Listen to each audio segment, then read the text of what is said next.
स्वागत है आपका सत्य नेशन में। देश और दुनिया के साथ राजस्थान की तमाम बड़ी खबरें।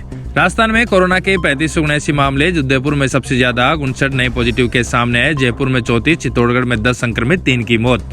राजस्थान में कोरोना के मामले लगातार सामने आ रहे हैं। शुक्रवार को कोरोना के 152 नए पॉजिटिव मामले सामने आए, जिनमें उदयपुर में 59, जयपुर में 34, चित्तौड़गढ़ में 10, कोटा में 9, जोधपुर में 9, अजमेर में 9, राजसमंद में 6, पाली में 5, भीलवाड़ा में 4, अलवर में, झालावाड़ में 2, सिरोही, करौली और सिक्कर में एक संक्रमित मिला, जिसके बाद कुल संक्रमितों की संख्या 3579 पहुंच गई। वहीं 4 लोगों की मौत हो गई, जिसमें अजमेर के 2, जोधपुर और जयपुर के एक की मौत हुई, जिसके बाद कुल मौतों का आंकड़ा 103 पहुंच गया। कोरोना देश में अब तक 59,293 केस। अहमदाबाद की भीड़ ने पुलिस पर पथराव किया। पंजाब में 5वीं से 10वीं छात्रों को बिना परीक्षा अगली कक्षा में प्रवेश। देश में 59,293 कोरोना संक्रमित है। शुक्रवार को महाराष्ट्र में 1089, तमिलनाडु में 600, गुजरात में 390, राजस्थान में 152, उत्तर प्रदेश में 143, मध्य प्रदेश में 89 सहित 2900 से ज्यादा रिपोर्ट पॉजिटिव आई। मई के पहले हफ्ते में 21,485 नए मरीज बढ़े हैं। ये कुल संक्रमितों का 38% है। देश में अब तक 1984 मौत। इस दौरान 6,827 मरीज ठीक भी हुए। ये आंकड़े कोविड-19 इंडिया.org और राजस्थान सरकारों से मिली जानकारी के आधार पर है। केंद्रीय स्वास्थ्य मंत्रालय के मुताबिक देश में कुल 56,342 संक्रमित हैं। 37,916 का इलाज चल रहा है। 16,539 ठीक हो चुके हैं, जबकि 1,886 मरीजों की मौत हो चुकी है। कोरोना दुनिया में अब तक 39,18,000 संक्रमित, 1 लाख पाकिस्तानियों को देश वापसी का इंतजार। इमरान सरकार के पास क्वारंटाइन सेंटर नहीं। दुनिया में कोरोना वायरस से अब तक 39,16,338 लोग संक्रमित हैं। 2,70,711 की मौत हो चुकी है, जबकि 13,43,054 ठीक हो चुके हैं। राजस्थान लॉकडाउन फेज 3 का 5वां दिन। आज 152 नए पॉजिटिव केस सामने आए। कोटा में बहन से संक्रमित होने के बाद खौफ से एक व्यक्ति ने तीसरी मंजिल से कूदा, हालत गंभीर। जयपुर में कोरोना का फैलाव, 8 दिन की बच्ची पॉजिटिव मिली। सैनिटाइजेशन के काम करने वाला सिविल डिफेंस का जवान भी संक्रमित। राजस्थान में कोरोना की मौत की रफ्तार बढ़ी। पहली मौत के बाद 32 दिनों में गई थी 50 लोगों की जान, अब सिर्फ 11 दिनों में गई 100 की जान। लॉकडाउन में मदद, रात 11:15 बजे कराती गर्भवती महिला की निजी गाड़ी से 2 पुलिसकर्मियों ने अस्पताल पहुंचाया। परिजनों ने कहा दोनों फरिश्ता बनकर आए। अजमेर में कोरोना डिलीवरी के लिए अस्पताल में भर्ती हुई 2 गर्भवतियों की रिपोर्ट पॉजिटिव आई, दोनों को किया गया रेफर। डूंगरपुर से सुखद खबर, जिले में अब तक मिले 9 पॉजिटिव में से 5 को किया गया डिस्चार्ज। 14 दिन रहना होगा होम क्वारंटाइन। सरकार के फैसले पर सवाल, लॉकडाउन में शराब की दुकान खोलने पर राजस्थान हाई कोर्ट ने सरकार को भेजा नोटिस, 12 दिन में मांगा जवाब। अब संक्रमण को फैलने की आशंका ज्यादा। राजस्थान के मुख्यमंत्री अशोक गहलोत का ट्वीट, कोरोना वायरस का खतरा बना हुआ, जैसे जैसे प्रवासी लौट रहे सभी को अधिक सतर्क रहना होगा। मुख्यमंत्री अशोक गहलोत ने शुक्रवार को सुबह ट्वीट करते हुए कहा कि लॉकडाउन से लोगों को आगे भी पालना करने की अपील की। उन्होंने कहा कि कोरोना वायरस का खतरा बना हुआ है, हम सभी को सतर्क रहने के साथ लॉकडाउन नियमों का पालन करना होगा।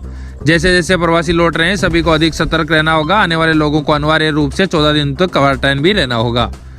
राजस्थान में लॉकडाउन, आर्थिक स्थिति के चलते फीस जमा नहीं होने पर विद्यार्थियों का नाम नहीं काटे निजी स्कूल, सीएम अशोक गहलोत ने ये कहा। प्रदेश में मुख्यमंत्री अशोक गहलोत ने शुक्रवार को कहा कि लॉकडाउन के कारण कोई अभिभावक आर्थिक स्थिति के चलते फीस जमा नहीं करा पाता है तो निजी स्कूल ऐसे विद्यार्थी का नाम नहीं काटे।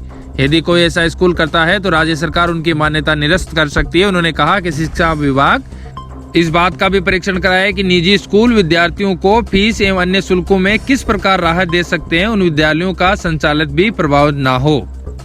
सीएम गहलोत ने शुक्रवार को मुख्यमंत्री निवास पर वीडियो कॉन्फ्रेंसिंग के जरिए स्कूल शिक्षा, उच्च एवं तकनीकी शिक्षा से जुड़े विषयों पर समीक्षा कर रहे थे।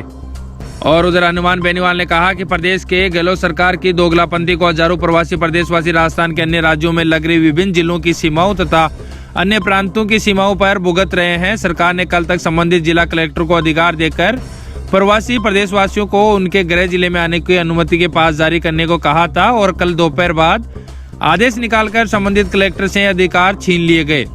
गृह मंत्रालय के अधीन वह अधिकार ले लिए गए। ऐसे में जो पास संबंधित कलेक्टर राज्य सरकार को आदेश अनुसार पूर्व में जारी कर चुके हैं, उस पास के आधार पर हजारों प्रवासी अपने गंतव्य के लिए निकल चुके हैं। मगर गहलोत सरकार ने हमेशा की तरह ही दोगलापंथी दिखाकर उन्हें रास्तों में रुकवा दिया है।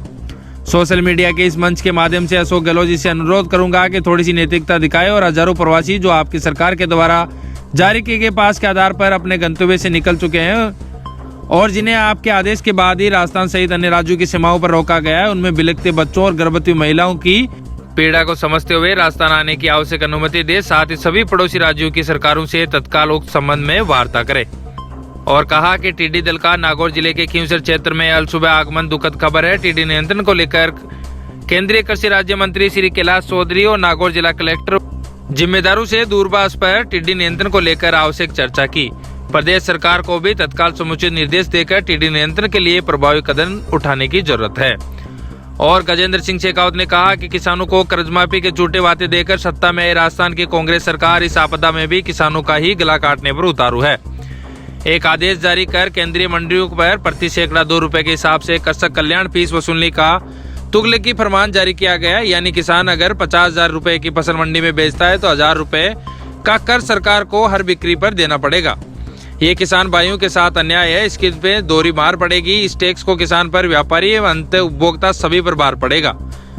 इस कोरोना संकट में सबसे ज्यादा अगर प्रभावित हुआ है तो वो है हमारा अन्नदाता किसान। अशोक गहलोत जी, इस प्रकार के फरमानों से आपने किसान को राहत देने की बजाय उसी की जेब काटनी शुरू कर दी है। आपसे अनुरोध है कि ये बेबुनियाद टैक्स वापस लिया जाए ताकि किसानों को उनकी मेहनत के दिए जा रहे उचित कदम में कटौती न हो। उधर रघु शर्मा ने कहा कि प्रदेश में बेहतरीन चिकित्सकीय प्रबंधन सुविधाओं और चिकित्सकों की मेहनत से राजस्थान कोरोना संक्रमित की रिकवरी में देश भर में पहले पायदान पर जगह बना पाया है। प्रदेश में व्यापक स्तर पर हुई एक्टिव में पैसिव सर्विलांस संक्रमितों की बेहतरीन क्वारंटाइन और आइसोलेशन की सुविधाएं उपलब्ध कराने, ज्यादा सैंपलिंग और टेस्टिंग करवाने और चिकित्सकों द्वारा बेहतर देखभाल के चलते करीब 52% मरीज पॉजिटिव से नेगेटिव हो चुके हैं।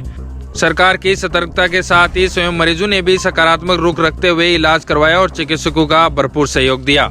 और लगातार बने रहिए बड़ी खबरों के लिए सत्य नेशन पर। अगली खबर लेकर फिर हाजिर होंगे। तब तक के लिए जय हिंद, जय भारत। स्वस्थ रहिए, सतर्क रहिए और बने रहिए घरों में। लॉकडाउन का पालन कीजिए। राज्य सरकार और केंद्र सरकार की गाइडलाइंस का पालन कीजिए।